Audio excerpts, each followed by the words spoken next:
மூர்க்கம் கரோதி வாசாலம் பங்கும் லங்கயதே கிரிம் யத்கிருபா தமகம் வந்தே பரமானந்த மாதவம். ஸ்ரீமத் பகவத்கீதை 14வது அத்தியாயம் குணத்ரய விபாக யோகம். 13 அத்தியாயம் பார்த்து முடிச்சிட்டோம். இதில் முதல் 2 பகுதி முடித்து 3வது பகுதி 13வது அத்தியாயத்துலேருந்து 18 வரைக்கும். இந்த 3வது பகுதியில் முக்கியமாக வர்றது ஞான யோகம், குணங்கள், ஜீவ ஈஸ்வர ஐக்கியம், கடவுளுக்கும் நம்மளுக்குள்ள ஒற்றுமை. 3வது அத்தியாயத்தில் குணங்களை 13வது அத்தியாயத்தில் பார்க்கும் பொழுது குணங்கள்ங்கிற தலைப்பு, ஞானம்ங்கிற பேரில் 20 குணங்கள் பார்த்தோம். ஏன்னா இதுக்கு பின்னாடி வரக்கூடிய குணங்கள் நிறையா வரும்.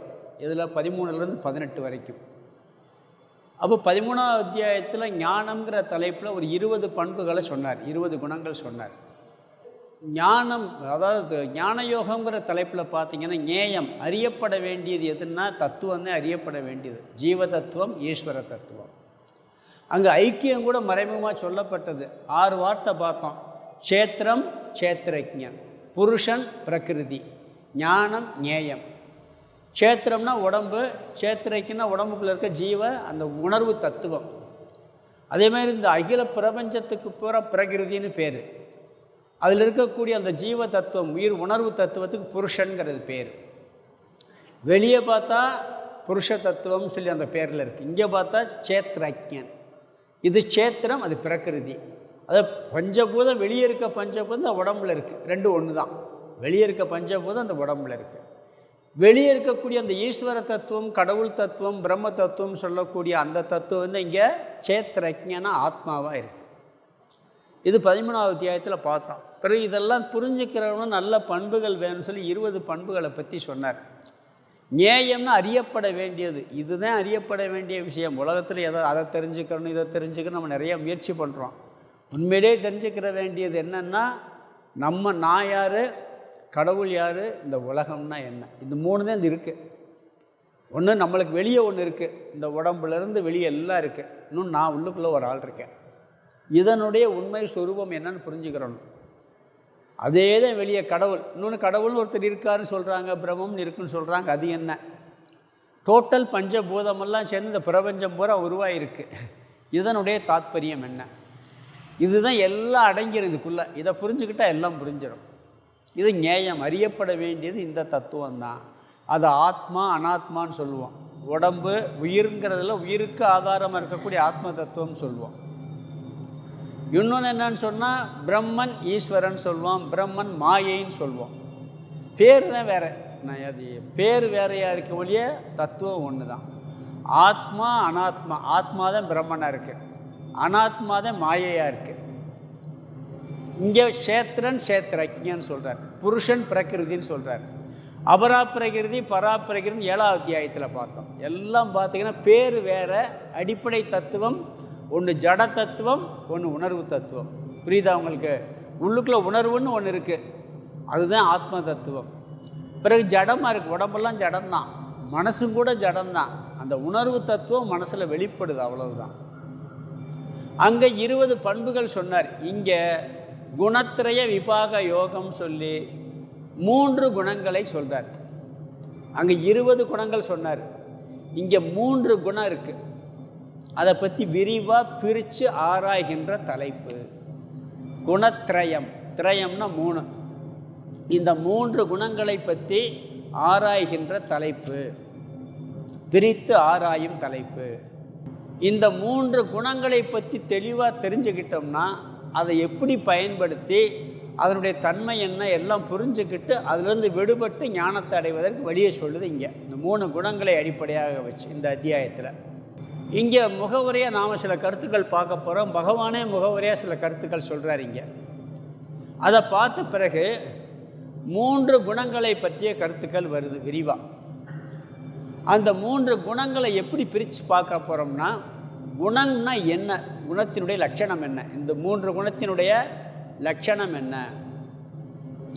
லட்சணம்னா இலக்கணம்னு அர்த்தம்.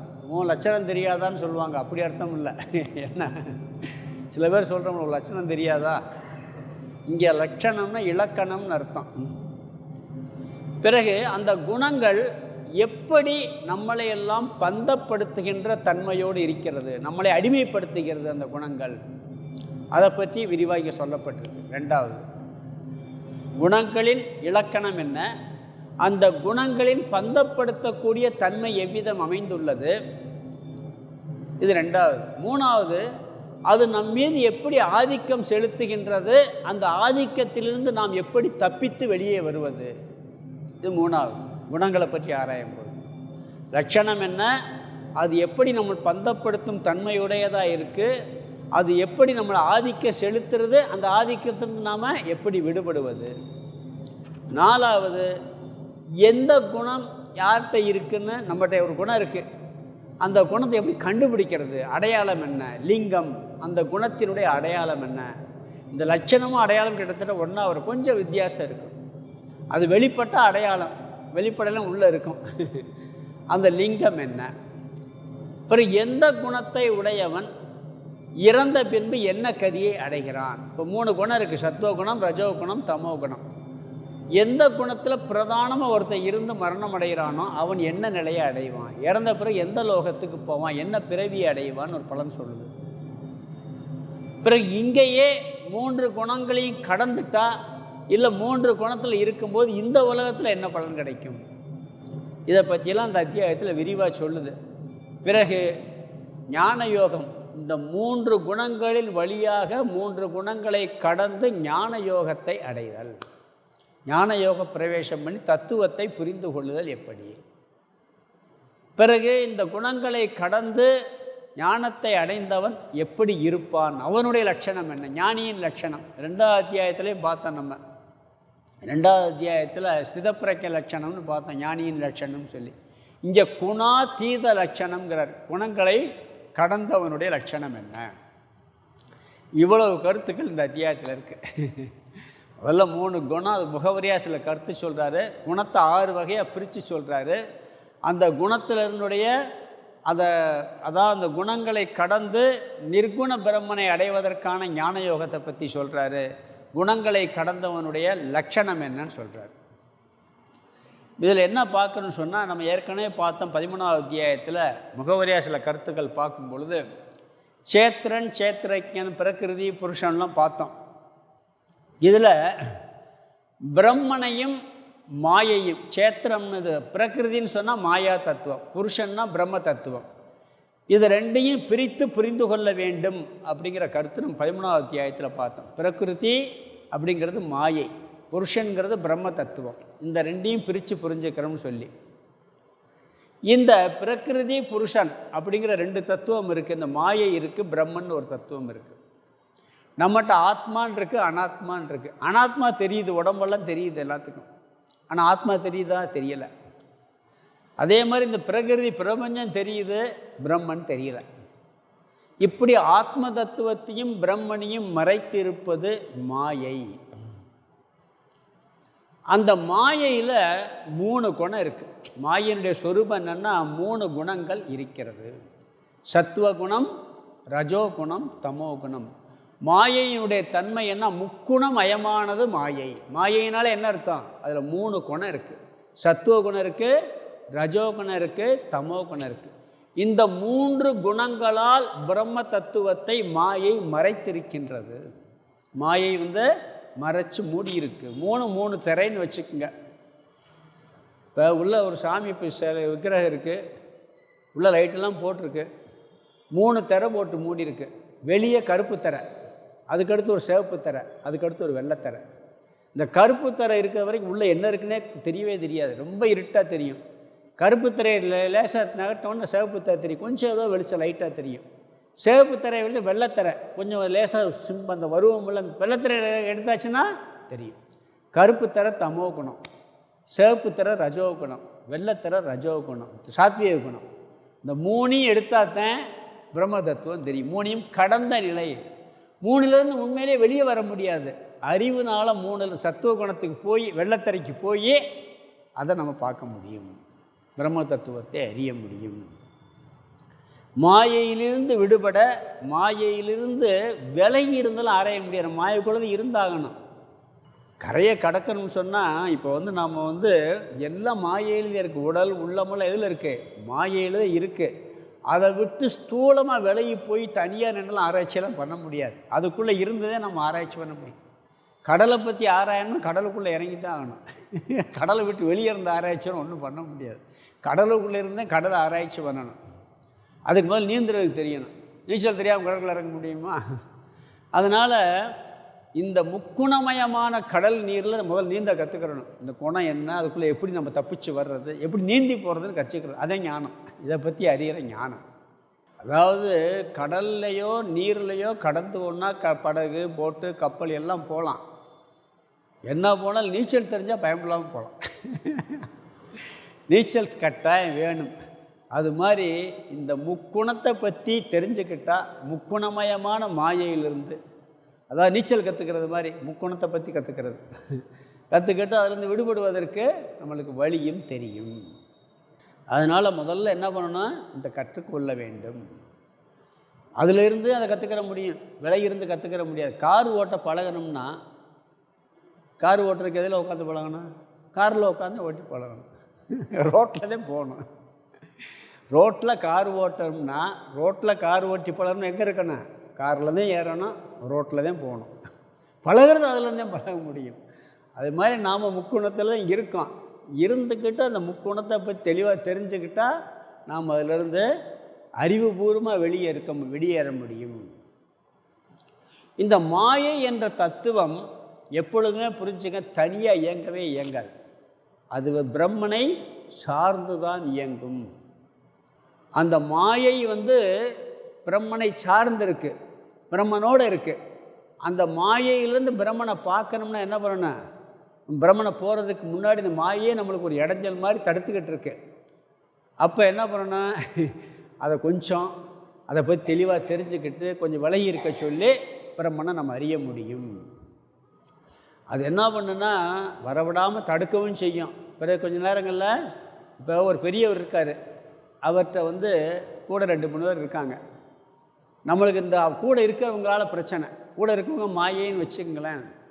அதில் என்ன பண்ணாங்க, அவர்கிட்ட போயிட்டோம்னா வேறு பிரச்சனையை அவர் தீர்த்துக்கிடுவார். ஆனால் போக விடாமல் ஒருத்தர் தடுப்பார், ஒருத்தர் கூட்டு போவார். நாம் அந்த கூட்டு போகிறவர் மாயையினுடைய முக்கோணத்தை நம்ம புரிஞ்சுக்கிட்டோம்னா அவர் கூட்டு போயிடுவார். புரியாமல் இருந்தால் தடுத்துருவார், அவர் பிரம்மன்ட்ட கொண்டு போய் சேர்த்துருவார். அதனால் அந்த முக்கோணத்தை பற்றி தெளிவாக தெரிஞ்சால் நம்ம பிரம்மன்ட்ட போகிறதுக்கு வழிவகுக்கும். கவனமாக கையாண்டு பிரம்ம தத்துவத்தை அறிவதற்கு இந்த 3 குணத்தில் இருக்கின்ற நாம் 3 குணத்தை நன்கு அறிய வேண்டும்.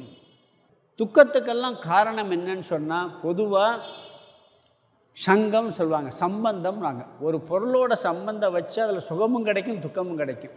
முதல் சுகம் கிடைச்சாலும் கூட பிறகு துக்கத்துக்கு அது வழிவகுக்கவும் செய்யுது. இந்த சம்பந்தம்னாலே துக்கம்தான். சம்பந்தம், சம்பந்தி எல்லாம் துக்கம்தான்.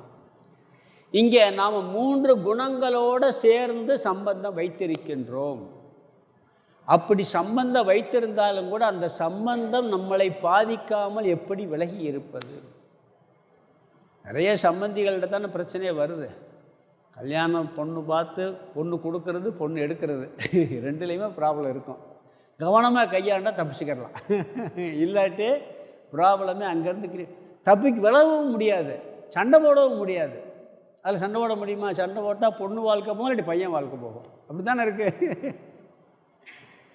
அப்போ கவனமாக கையாள வேண்டியிருக்கு. அது மாதிரி சம்பந்தம் வச்சுட்டு ஆக வேண்டியிருக்கு 3 குணங்களில். அதை கவனமாக கையாண்டா அதில் நம்ம தப்பிச்சு வர முடியும். அதற்கு அதை பற்றிய ஞானம் வேண்டும். இந்த ஞானம்ங்கிறது பலாப்பழத்தை உரிக்கிறதுக்கு கையில் எண்ணெய் தடவுறது மாதிரி. பலாப்பழம் சாப்பிடணும்னு ஆசையாக இருக்குது, அப்படியே உரித்தோம்னா என்ன ஆகும்? உரிக்கவும் முடியாது, கைபுறம் பிசு பிசுன்னு எண்ணெயை ஒட்டிக்கிறோம். நல்ல எண்ணெயை தடவிட்டு உரித்தோம்னா அழகாக எடுத்து சாப்பிட்றலாம். இதை பற்றிய அறிவு அந்த எண்ணெய் மாதிரி ஞானம்ங்கிறது. தாமரை இலை தண்ணீரில் தான் வாழும். தண்ணீர் இல்லாட்டி தாமரையில் வாடிடும். தண்ணி இல்லாட்டி தாமரையில் வருமா? தண்ணி இருந்தால் தான் தாமரையே வரும். ஆனால் இலை ஒட்டுதா?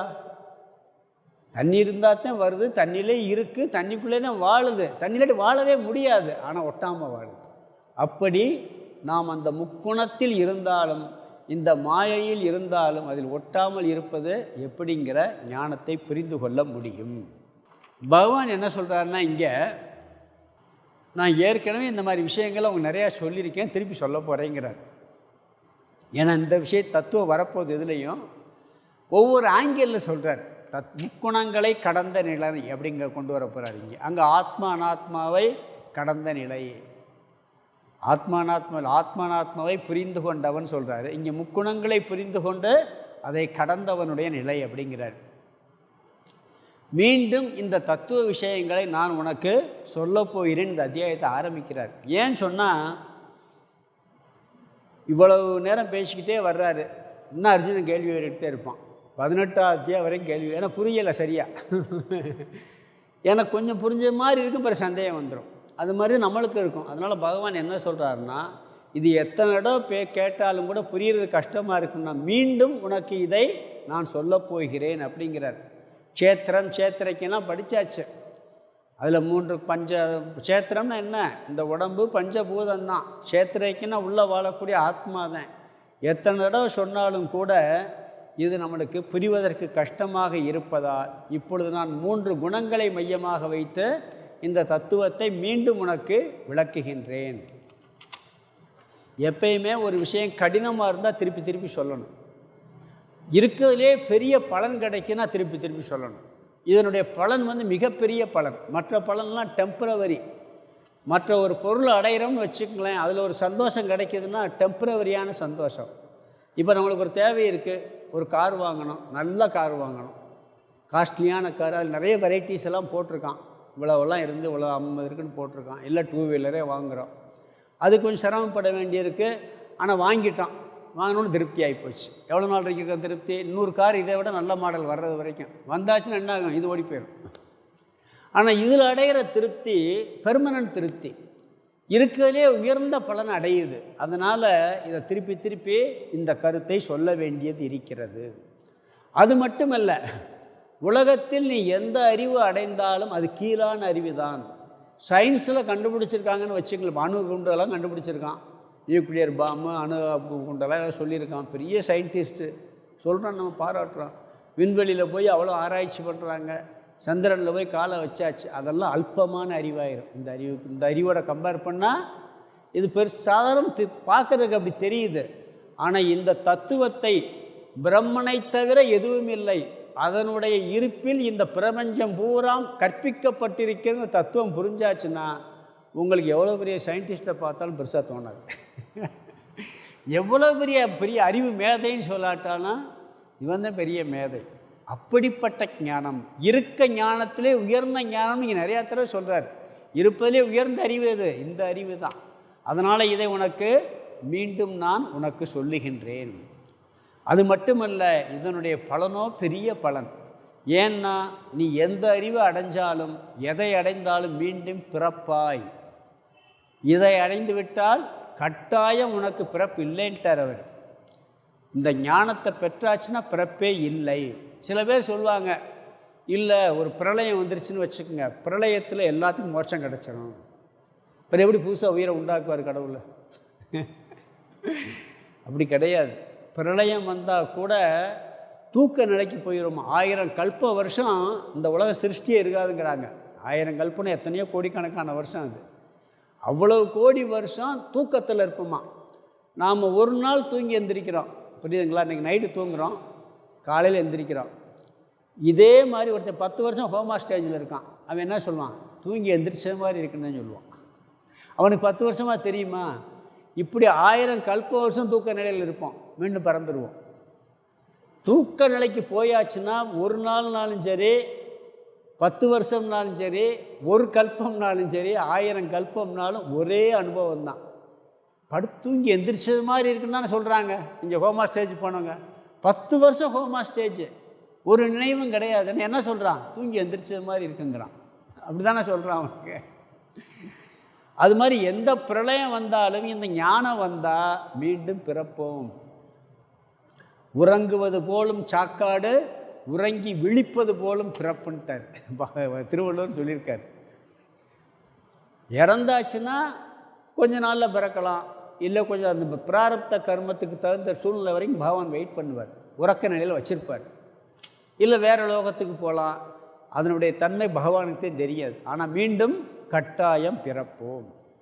இந்த பிறப்பு கூட ஒன்று சொல்லுவாங்க, தூங்கின பிறகு மறுபிறவியில் எப்படி இருக்கும்னு சொன்னால் அது எதை அடிப்படையாக வச்சு வருது? போன ஜென்மத்தை மட்டும் அடிப்படையாக வச்சோன்னா போன ஜென்மத்தை மட்டும் வச்சு வராது. இப்போ நாம் தூங்கி எந்திரிச்சு காலையில் விழிக்கிறோம். விழித்த உடனே வேலை எப்படி ஆரம்பிப்போம்? முதல் நாளுடைய வேலையை தொடர்ச்சியாக இருக்கலாம், புரியுதுங்களா? முதல் நாள் பார்த்த வேலையினுடைய தொடர்ச்சியாகவும் இருக்கலாம், 2 நாளைக்கு முன்னாடி பார்த்த வேலையினுடைய தொடர்ச்சியாக இருக்கலாம், இல்லை முதல் நாள் வேலை கொஞ்சம், அதுக்கு முந்தின நாள் வேலை கொஞ்சம், அதுக்கு முந்தின நாள் கொஞ்சம் கலந்து இருக்கலாம். இல்லை அன்றைக்கி திடீர்னு 10 வருஷத்துக்கு முந்தின வேலை ஒன்று வந்திருக்கும் புதுசாக, அன்றைக்கி 10 வருஷத்துக்கு முந்தின வேலையை செஞ்சுக்கிட்டு இருப்போம். அப்படி எத்தனையோ ஜென்மாந்திரங்கள் எடுத்திருப்போம். பகவான் எந்த வேலையை இந்த ஜென்மத்தில் கூட நம்மளுக்கு தெரியாது. இதுக்கெல்லாம் ஒரே முற்றுப்புள்ளி என்ன? ஞானம் வந்தால் அவன் பிறப்பதில்லை. அதனால் அந்த ஞானத்தை பற்றி உயர்ந்த பலனை கொடுப்பதால் மீண்டும் உனக்கு சொல்கின்றேன், உயிரோடு இருக்கும் பொழுதும் இவன் துன்பம் இல்லாமல் வாழ்வான். இந்த ஞானம் வந்துருச்சுன்னு வச்சுக்கோங்க, ஞானத்தோடு வாழும் பொழுது இந்த அறிவு வந்துருச்சுன்னா அவனுக்கு வெளியே இருக்க பிரச்சனை அவ்வளோ தூரம் தாக்காது. ஒரு உதாரணம் சொல்லியிருக்கிறான்னு தெரியல, அதாவது சொல்லியிருப்பேன், இருந்தாலும் ஞாபகப்படுத்துகிறேன். ஒரு பிச்சைக்காரன் ஒருத்தன் பிச்சை எடுத்துக்கிட்டு இருந்திருக்கான். அவனை நிறையா பேர் வருவானா வந்து கேட்கும்போது திட்டு வாங்கிக்கிறான். திட்டியதாக காசு போடுறது பழக்கம். நிறைய பிச்சை திட்டிக்கிட்டே இருக்கிறது. இவனுக்கு வேறு வந்துட்டான்ப்பா, வேறு தொல்லை போக மாட்டேங்குது அப்படின்னு நிறைய பேர் திட்டுவான். ஒரு நாள் அரண்மனையிலேருந்து சேவகரெல்லாம் இவனை அப்படியே பார்த்துக்கிட்டே போய்கிட்டே இருக்கான். இங்கேயே பார்த்துட்டு இவனை கட்டி தூக்கிட்டு போயிடுறாங்க. யார்? அந்த பிச்சைக்காரனை. அவனுக்கு ஒன்றும் புரியலை. கூட்டு போய் அவனை எல்லாம் கிளுப்பாட்டி எல்லாம் பண்ணி சொல்லி ட்ரெஸ்ஸெல்லாம் எடுத்து, இந்த ட்ரெஸ்ஸெல்லாம் எங்கிட்ட எனக்கு வேணுங்கிறாங்க, பத்திரமா வச்சுருக்கப்பாங்கிறான். வச்சு பார்த்து என்ன சொல்கிறாங்கன்னா, நீ இந்த நாட்டினுடைய வாரிசுங்கிறாங்க. சின்ன வயசில் தொலைஞ்சு போயிட்ட, இந்த அங்க அடையாளம்ல மற்றதெல்லாம் இருக்குது, அதனால் உன்னை நாங்கள் கண்டுபிடிக்க தேடினோம். இப்போ நிறையா நாள் உன்னை செக் பண்ணி பார்த்தப்போ அந்த அங்க அடையாளம் கரெக்டாக இருக்குது, நீ தான் இந்த நாட்டினுடைய வாரிசுன்னு சொல்லி, அப்போ இருந்தாலும் பரவாயில்ல அந்த ட்ரெஸ்ஸை நீங்கள் வச்சுருக்குன்னு சொல்லி பத்திரமா வச்சுருக்கானா. அவன் ராஜா வாய்க்கிறாங்க. அவனுக்கு பார்த்தா உண்மை அவனுக்கு தான் ராஜா, அதில் மாற்றம் இல்லை, எல்லாம் நல்ல ஆட்சி ஆண்டுக்கிட்டு இருக்கான். ஒரு நாள் ஆசை வந்துச்சான், அந்த ஊரில் போய் பிச்சை எடுத்து வரணும்ட்டு. இந்த ட்ரெஸ்ஸை எடுத்துகிட்டு போனானா.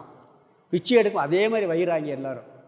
எப்படி திட்டுறான், வந்துட்டான்ப்பா, எங்கடா போன இத்தனை நாளாக உன்னை அளவே காணா, நிம்மதியாக இருந்தான், அவன் தொல்லை போச்சுன்னு சொல்லி இப்போ திருப்பி வந்துட்டியாடான்னு திட்டுறான்.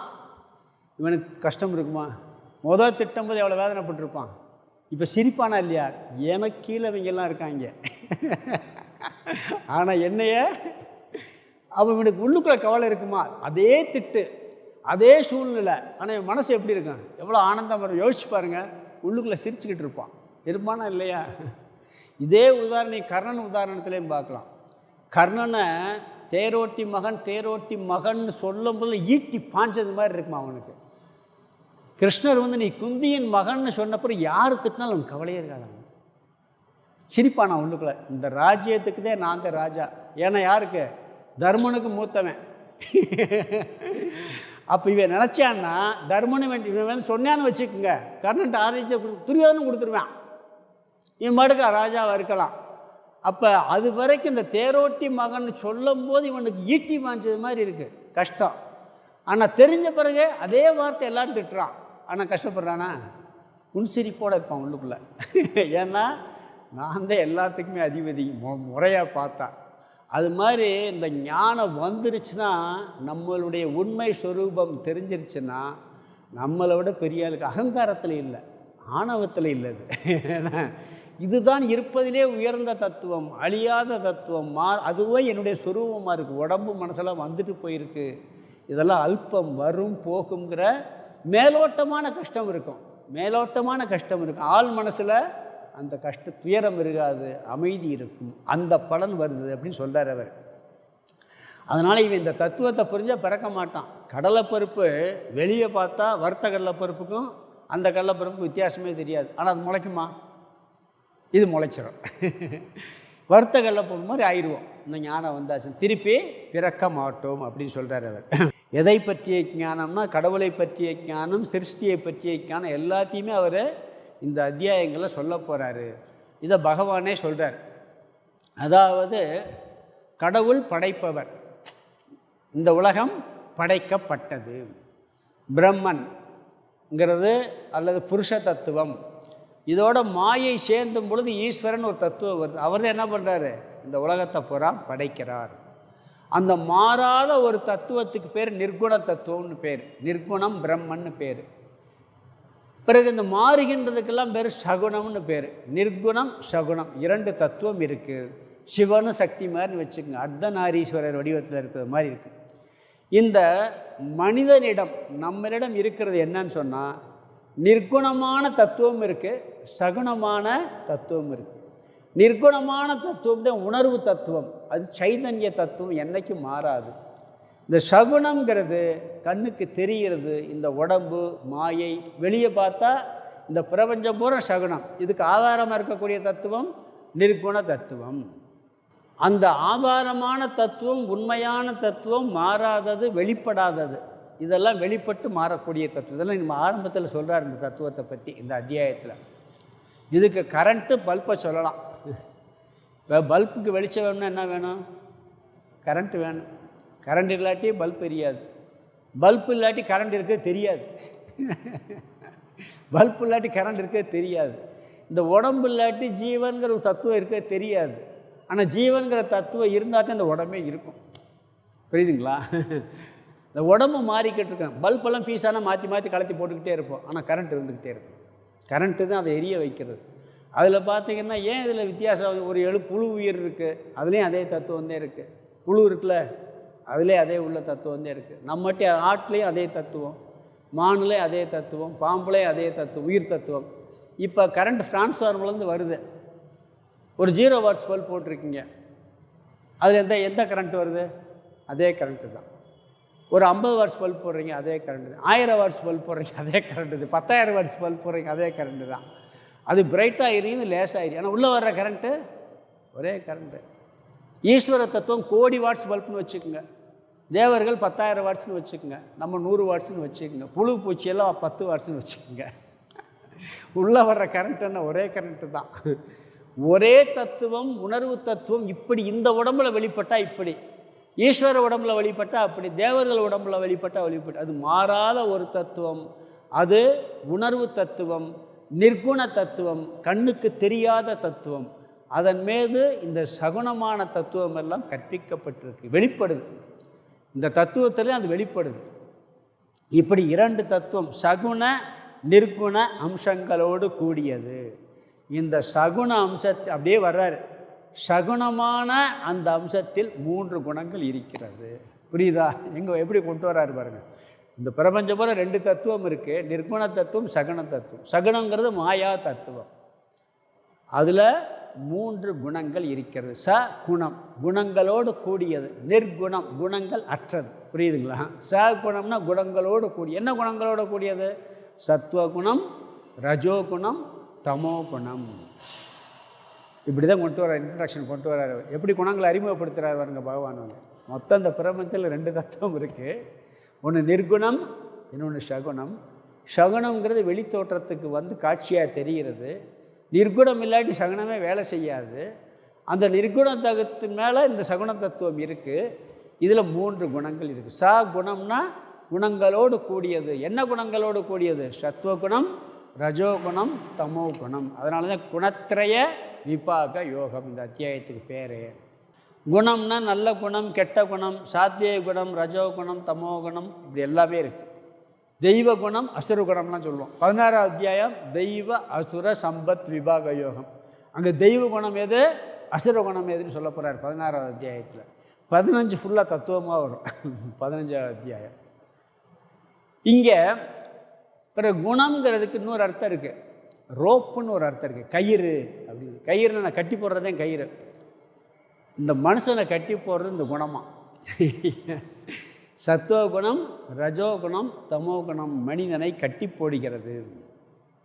அதாவது அழிவற்றதான இந்த ஆத்மாவை அழியும் அனாத்மாவான இந்த உடலில் கட்டுப்படுத்தி வைத்திருக்கிறது. கட்டுப்படுத்த முடியாத ஒன்றை கட்டுப்படுத்தின மாதிரி அதை ஒரு கட்டி வைத்துள்ளது. இதெல்லாம் புரியாமல் தான் நாம் பந்தப்பட்டுக்கிட்டு இருக்கோம். இந்த முக்குணம் எப்படி கட்டியிருக்கு, என்னென்ன முடிச்சு போட்டிருக்குன்னு தெரிஞ்சாச்சுன்னா நம்ம முடிச்சு அவுத்துடலாம். அதுக்காக இந்த முக்குணங்களை பற்றி ஆராய்ச்சி பண்ண வேண்டியது இருக்கிறது. 3 குணங்கள் ஞாபகம் வச்சுக்கணும். என்னென்ன குணம்? சத்துவகுணம், ரஜோகுணம், தமோகுணம். இதை தெளிவாக தெரிஞ்சாச்சும் அதில் வெளியே அதை பற்றி வெற்றி கொள்ள முடியும். இப்போ ஒரு நாட்டிலேருந்து இன்னொரு நாட்டுக்கு போர் புரியணும். அங்கே தரப்படை இருக்குது, கப்பல் படை இருக்குது, விமானப்படை இருக்குது, 3 படை இருக்குது. பொதுவாக எந்த நாட்டில் எத்தனை படை இருக்கும்? 3 படை இருக்கும். முதல்ல என்ன பண்ணுவாங்க? சண்டை போடணும்னா அவன்கிட்ட எவ்வளோ கப்பல் இருக்குது, எவ்வளோ விமானம் இருக்குது, எவ்வளோ சோல்ஜர் இருக்கான் அப்படின்னு ஆராய்ச்சி தானே சண்டைக்கு போகிறோம். தெளிவாக தெரிஞ்சாச்சுன்னா துணிச்சல் அடிப்பான். நம்ம விட கம்மியாக இருக்குன்னு. இல்லாட்டி என்ன பண்ண முடியும்? சண்டை ஒழுங்காக போட முடியாது. அப்போ அதை பற்றி அந்த 3 பற்றி தெளிவாக தெரிஞ்சுக்கிட்டால் அதை ஈஸியாக ஜெயிச்சிடலாம். அது மாதிரி இந்த முக்குணத்தை பற்றி தெளிவாக தெரிஞ்சுக்கிட்டால் ஜெயிக்க முடியும். எப்பயுமே உன்னை வெற்றி கொள்ளணும்னா அதனுடைய தன்மை என்ன, சொரூபம் என்னன்னு தெரிஞ்சுக்கிறணும். அப்போ தான் ஜெயிக்க முடியும். திருக்குறளோட ஒரு குறள் இருக்குது, வினை வழியும் தன் வழியும் மாற்றான் வழியும் துணை வழியும் தூக்கி செயல்ட்டு. இது விவகாரத்துக்கே பொருந்தும். வினை வழியும் தன் வழியும் மாற்றான் வழியும் துணை வழியும் தூக்கி செயல்கிறார் வள்ளுவர். அதாவது நம்மளுக்கு எவ்வளோ சக்தி இருக்குதுன்னு தெரியணும். நம்மளுடைய செயல்படக்கூடிய சக்தி எவ்வளோ நம்மளை போய் தெரிஞ்சுக்கிறணும். அதாவது நம்ம செய்யக்கூடிய செயல் இருக்குது பாருங்கள், அந்த செயலுக்கு எவ்வளோ வலிமை இருக்குதுன்னு தெரியணும். தன்னுடைய வலிமையும் தெரியணும், தனக்கு எவ்வளோ சக்தி இருக்குன்ட்டு. நாம் ஒரு சமுதாயத்தில் போராடுறோம், அந்த போராடக்கூடிய இடத்துல மற்றவங்களுடைய சக்தி எவ்வளோ இருக்குது அதையும் தெரிஞ்சுக்கிறணும். நம்மளுக்கு உறுதுணையாக வர்றாங்க பார்த்திங்களா, அவங்களுடைய சக்தியும் தெரிஞ்சுன்னா எதுலேயும் ஜெயிச்சிடலாம். வள்ளுவர் சொல்கிறார் ஒரு இடத்துல. அது மாதிரி சத்துவகுணத்தினுடைய தன்மை என்ன, ரஜோகுணத்தினுடைய தன்மை என்ன, தமோகுணத்தினுடைய தன்மை என்னன்னு 3 சக்தியை பற்றி தெரிஞ்சுக்கிட்டோம்னா 3 சக்தி தான். மாயா சக்தியில் வெளிப்படக்கூடிய சக்தி இந்த 3ம். இதை பற்றி தெரிஞ்சால் அதை ஜெயிக்கிறதுக்கு ஈஸியாக இருக்கும். இந்த ஆயுர்வேதத்திலோட 3 இருக்குது, கபம் பித்தம் வாதம்னு. கரெக்டாக இந்த 3 வச்சு எல்லாமே கண்டுபிடிச்சிடுவாங்க. அது மாதிரி இந்த பிரபஞ்சத்தில் மாயைகள் இருக்கிறது 3 தான். 3 தெளிவாக தெரிஞ்சுக்கிட்டு ஒவ்வொருத்தரையாக விளக்கணும்னா வர முடியும். இங்கே 6 தலைப்பு நம்ம பார்க்க போகிறோம் குணத்தில். குணத்தின் லட்சணம் என்ன, அது பந்தப்படுத்தும் தன்மை என்ன, அதனுடைய ஆதிக்கம், அந்த ஆதிக்கத்தில் விடுபடக்கூடிய தன்மை, பிறகு அதனுடைய அடையாளம், எந்த குணத்தில் இருக்கவன் இறந்த பிறகு அவன் என்ன கதியை அடைகிறான், பிறகு இங்கே வாழும் பொழுது எந்தெந்த குணத்தில் இருக்கவனுக்கு என்ன பலன் கிடைக்கிது அப்படிங்கிறதெல்லாம் இங்கே பிரித்து சொல்லியிருக்கிறாரு. நம்ம ஒவ்வொன்றா பார்க்க போகிறோம். பொதுவாக நம்ம வாழ்க்கையிலே எப்படின்னீங்கன்னா யாருக்கும் அடிமையாகக்கூடாதுன்னு நினைப்போம். இருக்கா இல்லையா? வெளியவும் நம்ம சும்மா அடிமை மாதிரி இருப்போம் மொழி, ஆனால் நம்மளை யாரும் அடிமைப்படுத்தக்கூடாது, கட்டுப்படுத்தக்கூடாதுங்கிற எண்ணம் இருக்கும். ஒரு பெரிய தொண்டன் ஒரு தலைவனுக்கு கீழே இருந்தால் கூட அவனுக்கு கட்டுப்பட்டு இருப்பான், ஆனால் இருந்தாலும் கூட ரொம்ப கட்டுப்படுத்தக்கூடாதுன்னு நினைப்பான். இவர் உள்ளுக்குள்ளே எப்படி இருக்கு, நம்ம ஒரு கட்டுப்பாட்டில் இருக்கோம், என்றைக்கு ஒரு கட்டுப்பாட்டில் வெளியே போக போகிறோம் அப்படிங்கிற எண்ணம் இருக்கத்தையும் செய்யும். யாருக்குமே அந்த கட்டுப்பட்டு இருக்குங்கிறது பிடிக்கவே பிடிக்காது. இயல்பாகவே மனிதனுடைய சுபாவம் அது. குடும்பத்தில் குழந்தைகள் கூட வளர்கிறது வரைக்கும் தான். அப்புறம் அப்பா கட்டுப்பாடுலன்னு விரும்பாது.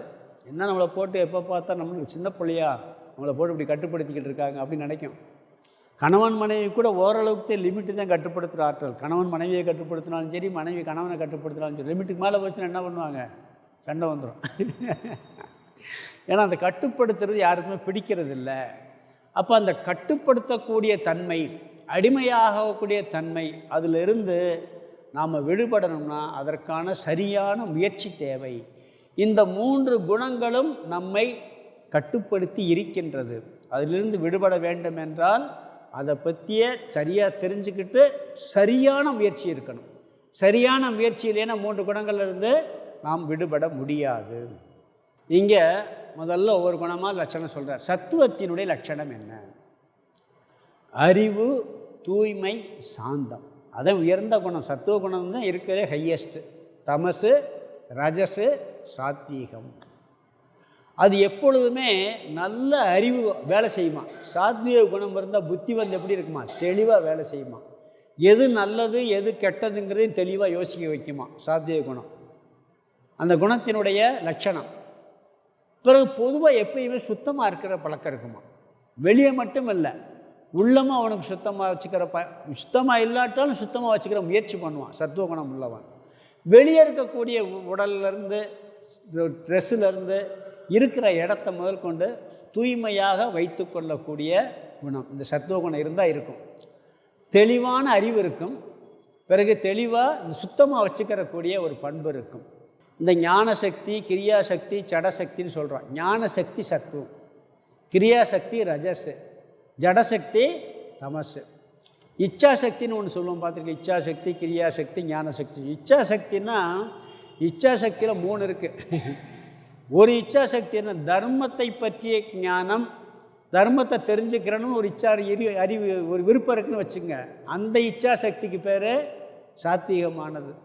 உலக விஷயங்களை தெரிஞ்சுக்கிறோங்கிற இச்சாசக்தி இருந்தால் அந்த இதுக்கு பேர் ரஜஸ்ன்னு பேர்.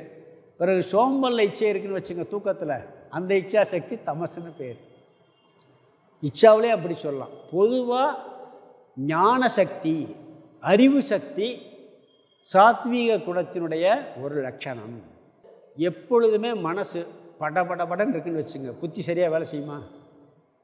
அப்படியே டென்ஷனாக இருக்குங்க, புத்தி வேலை செய்யுமா? அப்படி சொல்லுவாங்க. ஏதாவது கோபத்தில் இருந்தால் ரஜோகுணத்தில் இருக்கோம்னு அர்த்தம். படன்னு இருந்தால் கொஞ்சம் அமைதியாக உட்காரு, பிறகு யோசி, இப்போதைக்கு யோசிக்காத, சொல்கிறோமா இல்லையா? இப்போதைக்கு யோசிக்காத. நீங்கள் பாருங்கள், ரொம்ப துக்கத்தில் இருந்தாலும் சரி, ரொம்ப டென்ஷனாக இருந்தாலும் சரி, அப்போ எடுக்கிற முடிவு சரியான முடிவாகவே இருக்காது. அதனால் இப்போ விட்டுருப்பாம்பாங்க, நாளைக்கு யோசிக்கலாம் அப்படிமா. நாமளே ஒரு முடிவு எடுக்க வேண்டியது இருக்குது. ஒரு ஒரு ஒரு இக்கட்டான சூழ்நிலையில், ஒரு டென்ஷனில், ஒரு கோபத்தில் முடிவு எடுக்க வேண்டியிருக்கு. இன்றைக்கி செஞ்சே ஆகணும், ஒரு டென்ஷன் கோபத்தில் செய்கிறான், அவனை ஒரு வழி பண்ணி ஆகணும்னு சொல்லி, இது நாளைக்கு இந்த புத்தி வந்துச்சுன்னா செய்வோன்னு விட்டுருக்கணும். இந்த செயலை, இப்போ செய்கிற செயலை நாளைக்கு செய்யலாம் அப்படிங்கிற எண்ணம் வந்துச்சுன்னா அன்னைக்கு பார்ப்போம், நாளைக்கு பார்ப்போம்னு ஒரு நாள் விட்டு பிடிச்சிங்கன்னா நாளைக்கு நேற்று செஞ்சுருந்தா எவ்வளோ மோசமாக இருக்குன்னு நினைப்பீங்க. நேற்று இதே காரியத்தை செஞ்சுருந்தா எவ்வளோ மோசமான விளைவு ஏற்படும் மறுநாள் தான் புரியாது, அன்னைக்கு புரியாது, அன்னைக்கு புரியாது. ஒருத்தர் ஊரில் கிராமத்தில் சொன்னார், சின்ன வயசுலேயே பெரிய பொறுப்புக்கு வந்துட்டார் ஒருத்தர். சின்ன வயசுலேயே ஏதோ அப்பாவுடைய செல்வாக்கெல்லாம் வந்துட்டார். வந்தோடனே சில பேர் சொன்னால் அவன் புரிகிறதே இல்லை, அவனுக்கு தப்பாக தான் புரியும், சொன்னால் புரியாது. அவன் ஏதாவது ஒன்று பண்ணிக்கிட்டு இருப்பான், ஏடாவிடாமல் பண்ணிக்கிட்டு இருப்பான். அவனுக்கு ரொம்ப ரிலேஷன் ஒருத்தர் சொன்னார், எப்பா நம்மளும் சின்ன இந்த வயசில் இப்படித்தே இருந்தேன், எத்தனையோ பேர் சொன்னாங்க, இப்போ அவனுக்கு கேட்காதுப்பா, புரியாதுப்பா, 10 வருஷம் கழித்து சொல்லுவேன் நான் பெரிய தப்பு பண்ணிட்டேன்னு அப்படிங்கிறாரு.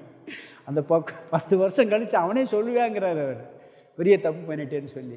விட்டுருங்கப்பாங்கிறார்.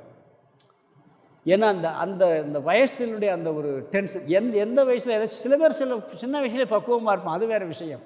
அந்த பக்குவம் இல்லாமல் டென்ஷனோட கோபத்தோடு எடுக்கிற முடிவு சரியாக இருக்காது. சாத்வீக குணத்தில் எடுக்கிற முடிவு தெளிவாக இருக்கும். அதனால் சாத்வீக குணத்துடைய தன்மை என்ன? அறிவு ஸ்வரூபம், யோசிக்க வைக்கும். அது மனசு தூங்கிறது தமசு, மனசு சஞ்சலப்படுவது ரஜஸு, அமைதியாக இருப்பது சாத்வீகம், சாந்தமாக இருக்கும். இப்போ இந்த கிளாஸ் இருக்குது, இந்த கிளாஸில் 3 வரும். 3 குணம் எல்லாத்துக்கும் வரும். வெளியே நீங்கள் டிவி பார்க்கும்போது 3 வராது. டிவி பார்க்கும்போது யாராவது தூங்கியிருக்கீங்களா?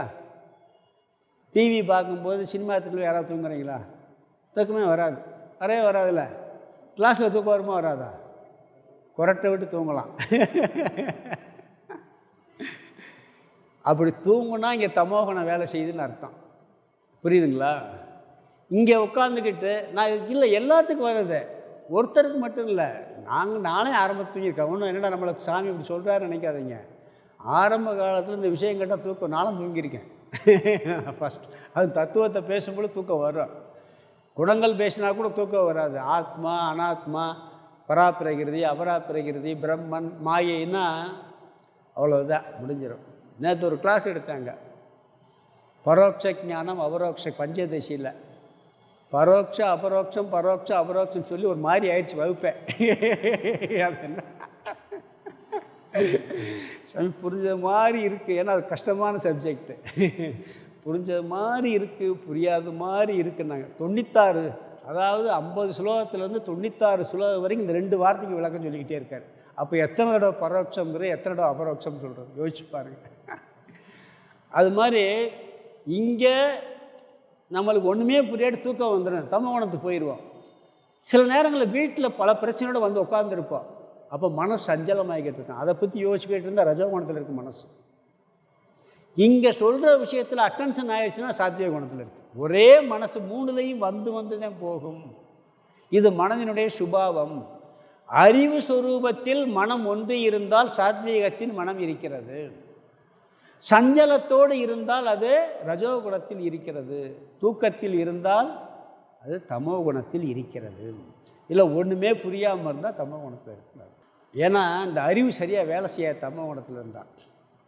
ஒரு குரு என்ன பண்ணாராம், சிஷ்யன்கிட்ட வெளியே தயிர் கொஞ்சம் புளிக்கட்டும்னு சொல்லி வெளியே வச்சுட்டு, வெயில் இருந்தால் புளிக்கும்ல, பூனையிட்டிருந்து பாதுகாத்துக்குப்பா, பூனை வந்தால் குடிச்சிருமா இல்லையா, பூனையிட்டிருந்து இதை பாதுகாத்துக்கப்பான்னு சொல்லிட்டு போயிட்டாரான். வந்து பார்த்தா தயிரை காணாம், கீழே சிந்தி கிடக்கு, ஒட்டி கிடக்கு. என்னப்பா தயிர் இப்படி பண்ணிட்டா அப்படின்னோடனே காக்காவும் தட்டி விட்டு குடிச்சிட்டு போயிடுச்சு. நானா ஏன்ப்பா பற்றி வர வேண்டிய, நீங்கள் பூனையிட்டிருந்து தானே பாதுகாக்க சொன்னீங்க, காக்காட்டிருந்து பாதுகாக்க சொல்லலை. நீங்கள் பூனையிட்டிருந்து தானே பாதுகாக்க சொன்னீங்க, ஏன்னா பூனை வரல, நான் பேசாமல், காக்கா வந்துச்சு, அது வாட்ஸ் எடுத்துகிட்டு போயிடுச்சு. இது தமோகுண விளைவு. புத்தி பூனையிட்டிருந்து பாதுகாக்கணும், அந்த இடத்துல பூனை வரணும், எல்லாத்துலேயும் பாதுகாக்கணும், புரிஞ்சுக்கிறணும். அப்போ புரியாமல் இருக்கிறது. பிறகு எப்பொழுதுமே சாத்விய குணம் தூய்மையாக இருக்கும். உடலையும் உள்ளத்தையும் தூய்மையாக, உடல் எப்போ பார்த்தாலும் ஃப்ரெஷ்ஷாக இருப்பான், நீட்டாக இருப்பான், குளிக்காமல் இருக்க மாட்டான். பிறகு மனசில் இருக்கக்கூடிய காமக்ரோதம் போன்ற அழுக்குகளை நீக்கி இருப்பான், அல்லது நீக்க முயற்சியாவது பண்ணிக்கிட்டு இருப்பான். இதெல்லாம் சாத்விய குணம் அப்படிங்கிறார். மனம் எப்பொழுதும் சாந்தமாகவே இருக்கும். இந்த உலகத்தில் மனித பிறவியில் 100% அப்படி சாந்தமாக ஞான நிஷ்டை அடைஞ்சாதே இருக்க முடியும். அதுலேயும் கூட கொஞ்சம் வெளியே மேலோட்டமாக வந்து போகும், ஆள் மனசு சாந்தமாக இருக்கும். ஒரே ஒருத்தர் தான் சாந்தமாக இருந்தார் தெரியுமா? யார்? கிருஷ்ணர் தான். ராமர் கூட அழுவார், சீதையை போனவுன்னு அழுகிறார். ஏன்னா மனித பிறவி இல்லையா, அந்த அவதாரம் எந்த அவதாரம்? மனித அவதாரம். மனித அவதாரம்னா மனுஷனுக்குள்ள பண்பெல்லாம் அங்கே இருக்கணும், குணமெல்லாம் அழுகணும் மனுஷன், அதனால் அவர் அழுகிறார். ஆனால் கிருஷ்ணர் பாருங்கள், அபிமன்யு தங்கச்சி மகன் புறமிகிட்டு கொள்கிறாங்க, கொடூரமாக கொள்ளுவானுங்க, அப்பயும் அதே சிரிப்பு தான். கிருஷ்ணர் எப்போ பார்த்தாலும் ஒரு முழு அவதாரம்னு சொல்லுவாங்க அவர். அப்படி அவர் வெளியவும் சாந்தமாக இருந்தார், உள்ளமும் சாந்தமாக இருக்கும். சாத்விக குணம் எப்பொழுதுமே அமைதியை விரும்பும், சாந்தத்தில் இருக்கும். தமோகுணத்தில் திருப்பி அதை சொல்ல போகிறார், அது எப்படி கட்டுப்படுத்தணும்னு சொல்ல போகிறார். கூட்டமாக இருக்குன்னு வச்சுக்கோங்க, அமைதி வெளியே அமைதி நாட்டி உனக்கு அமைதி போயிடும். ஒரு அமைதியாக இருக்கணும்னா நினப்பில் இருப்பான் இவன், இவனுக்கு ஞான பசி அதிகமாக இருக்கும். இந்த 3 குணத்துக்கு உதாரணம் ஆக்சுவலாக பார்த்திங்கன்னா, இந்த சிங்க சினிமா படம் இருக்குது பார்த்தீங்களா, பார்த்துருக்கீங்களா? சிங்க சூர்யா நடித்த படம் பார்த்துருக்கீங்கள? அதில் எத்தனை மூட அரிசி வருதுன்னு கேட்டு சொல்லுன்னு சொல்லுவான்.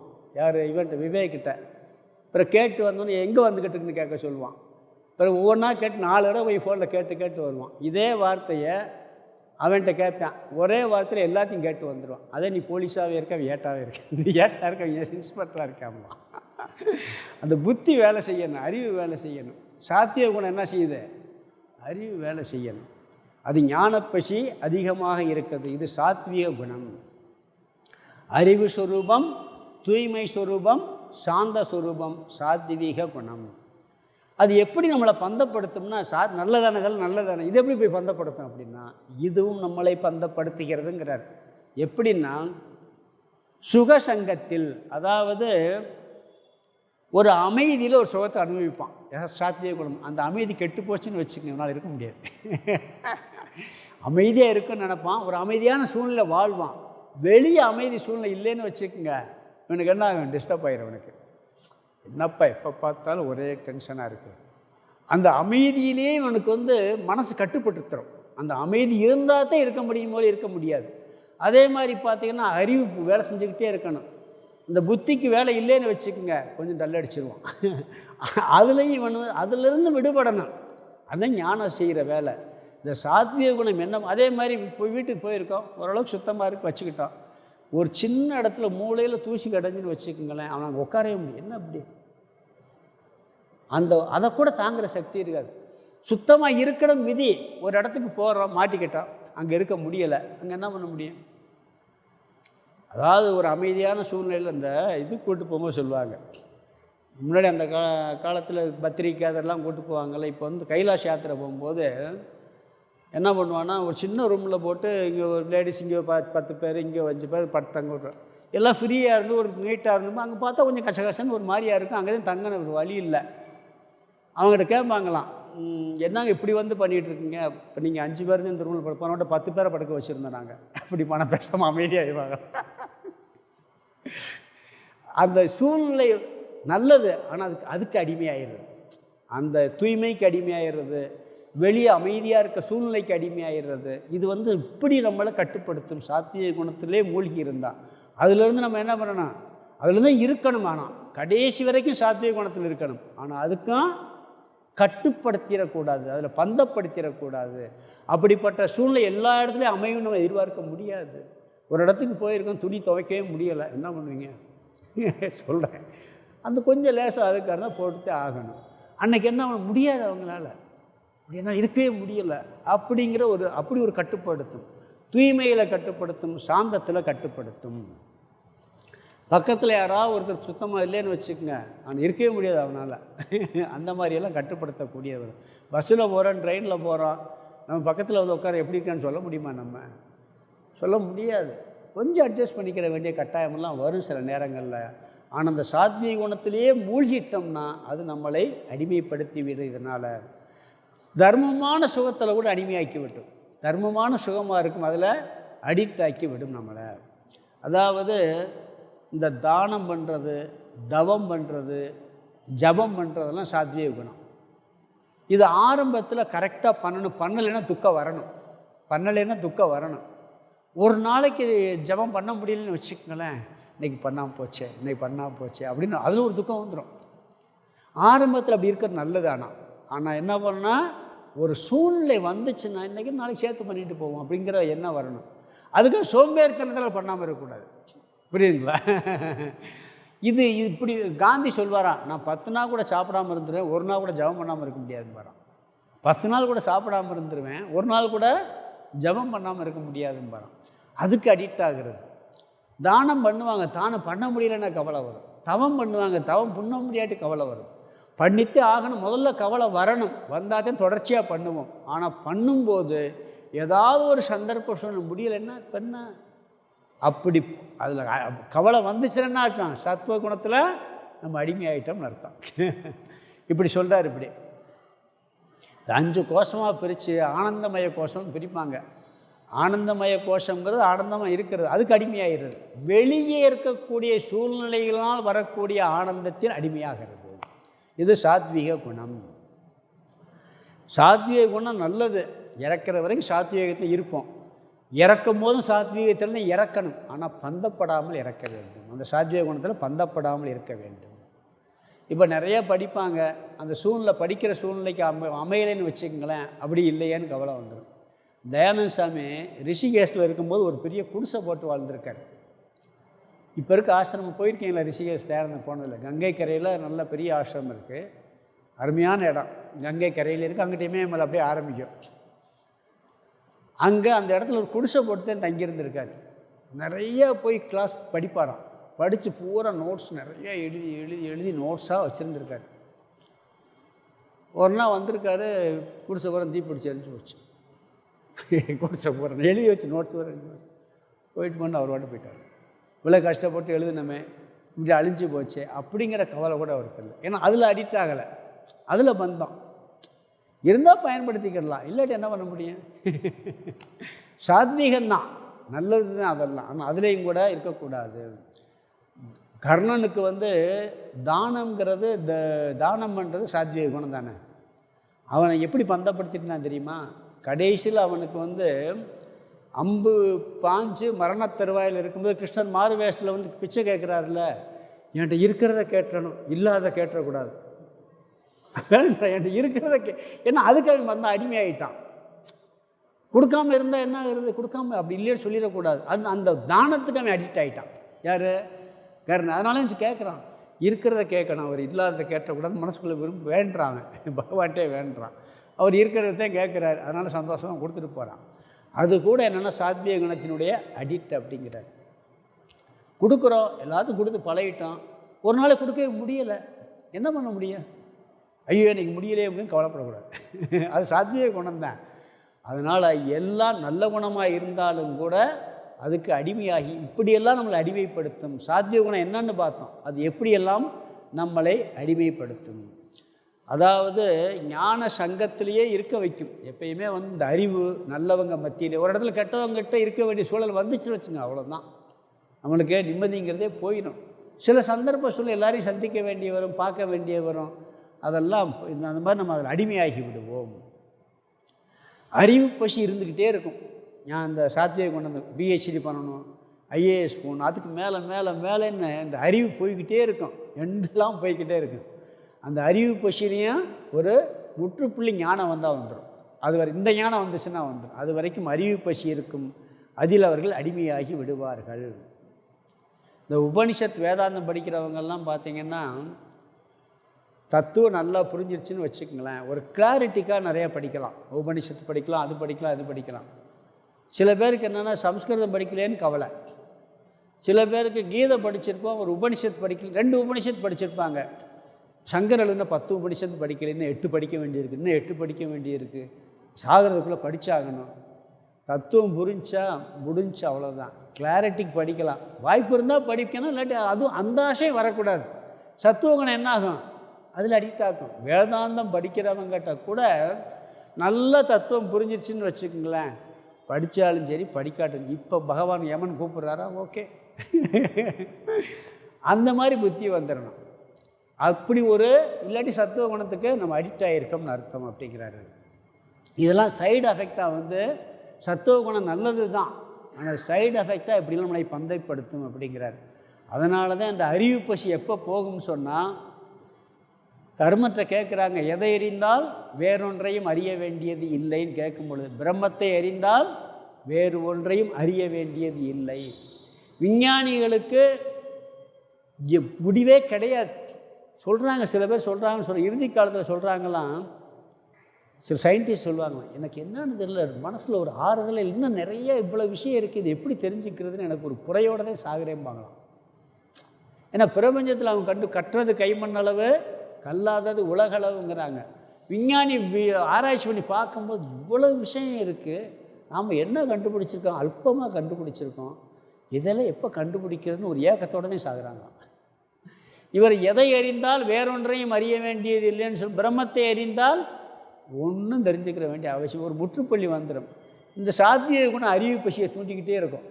அதை அறிய ஞானம் வந்தால் தான் இந்த பசியும் இதிலேருந்து விடுபட முடியும். ஞானம் எப்படி வரும்னா, இப்போ உடம்புல எவ்வளோ ரத்தம் ஓடுது, ஃபுல்லாக ஓடிக்கிட்டு இருக்கு. ப்ளட் டெஸ்ட்டுக்கு எவ்வளோ ரத்தம் எடுக்கிறாங்க, பூரா ரத்தத்தையும் எடுத்து பார்க்குறாங்க. இவ்வளோண்டு ஒரு சொட்டு எடுத்து ரத்த பரிசோதனை பண்ணிட்டு போயிடறான் பூராத்தையும், அதில் தான் எல்லாம் இருக்குன்னு கண்டுபிடிச்சிடறான். அது மாதிரி இந்த உடம்பையும் உள்ளே இருக்கக்கூடிய ஆத்மாவையும் அறிஞ்சால் அந்த உலகத்தை, இந்த பிரபஞ்சத்தை பூரா தெரிஞ்சால் அர்த்தம். வெளியே இருக்கக்கூடியது இந்த உடம்பாக இருக்குது, வெளியே இருக்கக்கூடிய அந்த கடவுள் தத்துவம் வந்து உள்ளேயும் இருக்குது. இது ரெண்டையும் தெரிஞ்சாச்சுன்னு தான் ஒரு சொட்டு ரத்தத்தை எடுத்து உடம்புல இருக்கலாம் தெரிஞ்சுக்கிட்டது மாதிரி இந்த எல்லாத்தையும் தெரிஞ்சுக்கிட்டு, அது வந்து ஞானம் வந்தால் போகும். அது வரைக்கும் இந்த சாத்திய குணம் என்ன பண்ணுமா, அதை தெரிஞ்சுக்கிறது நல்லது அது ஆரம்பத்தில், ஆனால் அது கட்டுப்படுத்தும். சர்க்கரை வந்து ஒரு மலை மாதிரி குமிச்சிருக்கு, அரிசியே மூலையில் வச்சுருந்தா என்ன பண்ணுவாங்க, பூரா அரிசியுமே சாப்பிட்டு பார்க்குறாங்க, 2 அரிசி எடுத்து வாயில் போட்டு பார்த்துட்டு முடிச்சிருவோம். அப்படி தானே பார்க்குறாங்க. ஒரு பானை சோற்றுக்கு ஒரு சோறு பதங்கிறது மாதிரி எவ்வளோ பெரிய சர்க்கரை இருந்தாலும் அது எவ்வளோ டேஸ்ட் இருக்குன்னு ஒரு துளி எடுத்து போட்டு பார்த்தா போதும், அதே மிச்சம் போகிறேன்னு புரிஞ்சுக்கிறோமா இல்லையா? அது மாதிரி இந்த ஞானம் வந்தாத்தே அது நிறைவு வரும், அது வரைக்கும் நம்மை அடிமைப்படுத்தும். அடுத்து ரஜோகுண லட்சணம், இதெல்லாம் சாத்விக குணம். சாத்விக குணம் அறிவு சுரூபமானது, சாந்த சுரூபமானது, தூய்மை சுரூபமானது. இந்த 3லையும் நம்மை பந்தப்படுத்தி விடும். அது சைடு எஃபெக்ட் என்ன வரும், அப்படி இல்லைன்னா நம்மளால் சந்தோஷமாக இருக்க முடியும். அப்படி பந்தப்படுத்தக்கூடியதும் அந்த சாத்விக குணத்தில் இருக்கிறது. ரஜோகுணங்கிறது கிரியாசக்தி, எப்போ பார்த்தாலும் ஆக்டிவிட்டி. இச்சை என்பது, இச்சாசக்திங்கிறது தர்மத்தில் ஞானத்தில் ஆசைப்படுற சக்தின்னு சொல்கிறோம். இங்கே கிரியாசக்தின்னு சொன்னால் எதையாவது செஞ்சுக்கிட்டே இருக்கணும், சும்மா இருக்க முடியாது. ஒரு குழந்தை பிறக்குதுன்னு வச்சுங்களேன், பிறந்த உடனே பார்த்திங்கன்னா ஒரு 6 மாதம் வரைக்கும் தூங்கிக்கிட்டே இருக்கும், அதிகமாக தூக்கத்தில் இருக்கும். எப்போ பாருங்கள் தூங்கிக்கிட்டே இருக்கும், மேக்சிமம் டைம் தூங்கும். சில குழந்தை அழுகும், அது வந்து உடல் ஆரோக்கியம் இல்லாத அழுகும். பெரும்பாலும் பார்த்திங்கன்னா குழந்தை பிறந்த புதுசு தூங்கிக்கிட்டே தான் இருக்கும். ஆரம்பிச்சிருச்சுன்னு வச்சுக்கோங்க, நீங்கள் அதை ஒன்றுமே செய்ய முடியாது, அடக்கவே முடியாது. எப்போ பார்த்தாலும் ஒரு நிமிஷம் ஒரு இடத்துல உட்கார வைக்க முடியாது. உட்கார வைக்க முடியுமா? என்ன பண்ணாலும் ஆடிக்கிட்டே இருக்கு. சில பேர் கடுப்பாயிரும், இப்படி நம்மளை படுத்தி எடுக்குது அப்படின்னு சொல்லி கடுப்பெல்லாம். ஆனால் அதை ரசிப்பான். வெளியே நம்ம சொல்லுவோம். ஏற்கனவே ஒன்று சொல்லியிருக்கேன். ஒரு அம்மா ரொம்ப சேட்டை பண்ணுறான்னு சொல்லி தாங்கவே முடியலை. ஒரு சாமியார்கிட்ட போய், இவன் ரொம்ப எப்போ பார்த்தாலும் எதாவது பண்ணிக்கிட்டே இருக்கான், இவனுக்கு ஏதாவது ஒரு மந்திரம் போட்டு பேசாமல் இருக்க வைங்கன்னு சொல்லிச்சான். இவர் ஏதோ பண்ணி விட்டார். மறுநாள் என் பாட்டு படிப்பானா, உட்காருவானா, சாப்பிடுவானா, பேசாமல் இருந்திருக்கான். இந்த அம்மாவுக்கு ஒரு மாதிரி ஆயிடுச்சு. ஏன்டா என் பாட்டுக்கு பேசாமல் இருக்கான்ட்டு அவன் பழைய மாதிரி ஆக்கி விட்டுருக்கேன்னுச்சான். ஏன்னா நம்ம சொல்லுவோம், ஆனால் ரசிப்போம் நம்ம. இது கிரியாசக்தி. இப்படி எப்போ பார்த்தாலும் சில பேரை பார்த்தீங்கன்னா சும்மா இருக்க மாட்டான், எண்ணத்தையே அவன் பண்ணிக்கிட்டு தான் இருப்பான். அது ரஜோகுணத்தினுடைய ஹையஸ்ட் தாக்கம். அது இல்லாத பொருள் மேலே ரொம்ப ஆசை வருமா ரஜோகுணம் இருக்கவனுக்கு. எப்படி இருக்குமா? நம்மகிட்ட ஒன்று இருக்கும், அதோட திருப்திப்பட மாட்டான். சாத்விக குணத்தில் இருக்கவன் திருப்திப்படுவான். அடுத்து வேற ஆள்கிட்ட இருக்க மேலே ஆசைப்படுவான், அது வேணும் இது வேணும்னு சொல்லி. சரி வந்துருச்சா கொடுக்க மாட்டேன் யாருக்கும். இல்லாததில் ஆசை வரும், இருக்கிறத கொடுக்குற புத்தி வராது. இது ரெண்டு ரஜோகுணத்தினுடைய தன்மைங்கிறார். அதான் இல்லாததில் ஆசை, இருப்பதில் லோபம். பிறகு எப்போ பார்த்தாலும் தேவையற்ற எண்ணங்கள் மனசில் அலபாஞ்சிக்கிட்டே இருக்கு. ஒரு ஈஸி சேரில் உட்கார்றது சும்மா உட்காந்துருக்க மாதிரி தெரியும், காலை ஆட்டிக்கிட்டே என்னென்னத்தையோ கற்பனை ஓடிக்கிட்டு இருக்கோம். அதை அடைஞ்சிடலாமா, இதை அடைஞ்சிடலாமா, இப்படி அடைஞ்சிடலாமா, அப்படி அடைஞ்சிடலாமான்னு சொல்லி கற்பனையில் ரொம்ப உலகத்தில் ஓடிக்கிட்டே இருப்பான்.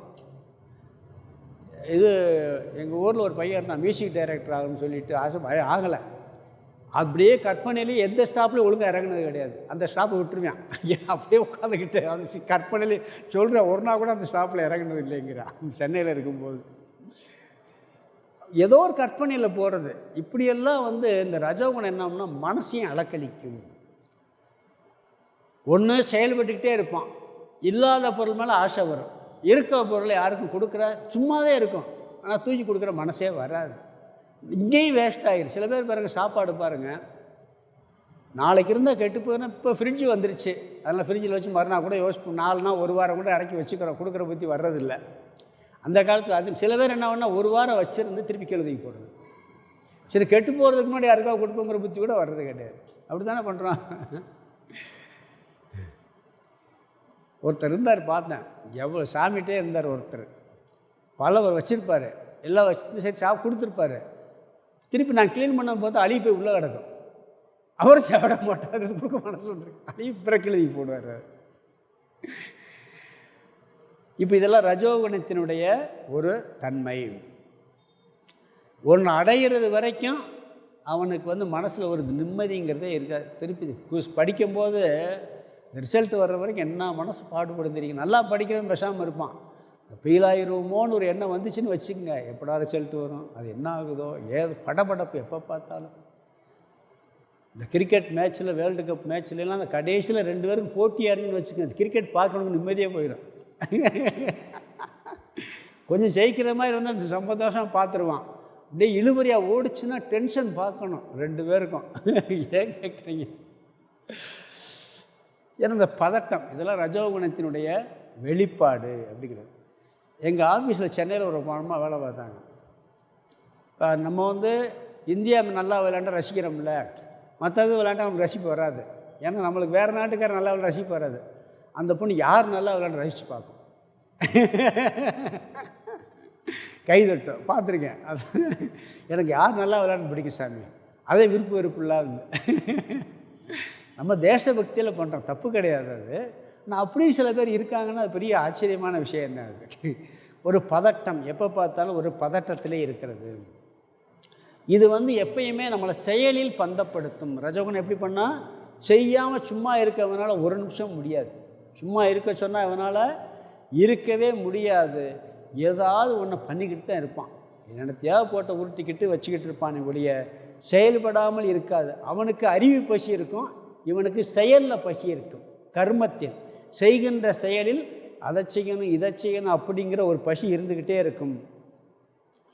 அதாவது ரஜோகுணம் எப்படின்னா, நீங்கள் 1 மணி நேரம் 2 மணி நேரம் ஒருத்தனை வேலை செய்ய சொல்லுங்கள், செஞ்சிருவான். 10 நிமிஷம் தியானம் பண்ண சொல்லுங்கள், முடியாது. இல்லை 1 மணி நேரம் வகுப்புக்கு உட்கார சொல்லுங்கள், கோயிலில் சேவை பண்ண சொல்லுங்கள், நிறைய பேர் செஞ்சுருவாங்க. ஒரு அரை மணி நேரம் வேதாந்தம் கேளுங்க. இது சாத்வீகம் இருந்தால் தான் முடியும். ரஜோகுணம் இருந்தால் அதை பண்ணிடுவான். 3 மணி நேரம் 5 மணி நேரம் வேலை செய்ய முடியும், 10 நிமிஷம் தியானம் பண்ண முடியாது, இல்லை 1 மணி நேரம் கிளாஸ் கேட்க முடியாது. இது ரஜோகுணத்தில் ரஜோகுணம் செயலில் நம்மை பந்தப்படுத்தும். அது அறிவில் பந்தப்படுத்தும், இது செயலில் பந்தப்படுத்தும். சில பேர் நான் சும்மா இருக்க முடியும் வேலை செய்யாமல் அப்படின்னு ஒருத்தர் சொன்னார். எப்படி டிவி பார்த்துட்டு உட்காந்துருவேன், அது வேலை செய்யாமல் இருக்கிறதா? அது டிவியில் நம்ம நல்ல சீரியல், ஆன்மீக சீரியல்லாம் பார்த்தா சாத்வீக குணம்னு அர்த்தம். இந்த அழுகிற சீரியலாக பார்த்தா என்ன அர்த்தம்? ரஜோகுணம்னு அர்த்தம், தமோ குணம்னு அர்த்தம். சண்டையெல்லாம் பார்த்தா சண்டை படமாக ஓடி சில போட்டிருக்கான். இதில் சண்டை படமாக வருமா ஒரு சில சினிமாவில், சீரியலில் அதெல்லாம் பார்த்தா ரஜோகுணம். சில பேருக்கு அதையும் பிடிக்கும். இந்த பழைய காலத்தில் பார்த்தீங்கன்னா சில பேருக்கு சிவாஜி படம் பிடிக்காது, ஏன்னா சண்டையே இருக்காது. எம்ஜிஆர் படம் இப்படி சண்டையாக இருக்கும். ஏன்னா அவனுக்கு ரஜோகுணம் ஜாஸ்தியாக இருக்குது, இவனுக்கு தமோ குணம் இருக்குது, சில பேருக்கு சாத்வீக குணம். இப்படி 3 குணங்கள் மாறி மாறி இருக்குது. 2 குணம் பார்த்துருக்கோம். அவனுடைய தன்மை என்ன கட்டுப்படுத்தணும். நாளைக்கு தமோ குணம் அடுத்த கருத்துக்கு நாளைக்கு பார்ப்போம். ஓம் பூர்ணமத பூர்ணமிதம் பூர்ணாத் பூர்ணமுதச்யதே பூர்ணஸ்ய பூர்ணமாதாய பூர்ணமேவாவசிஷ்யதே. ஓம் சாந்தி சாந்தி சாந்தி. ஹரி ஓம் ஆதிகுருநாத சுவாமிக்கு ஜெய்.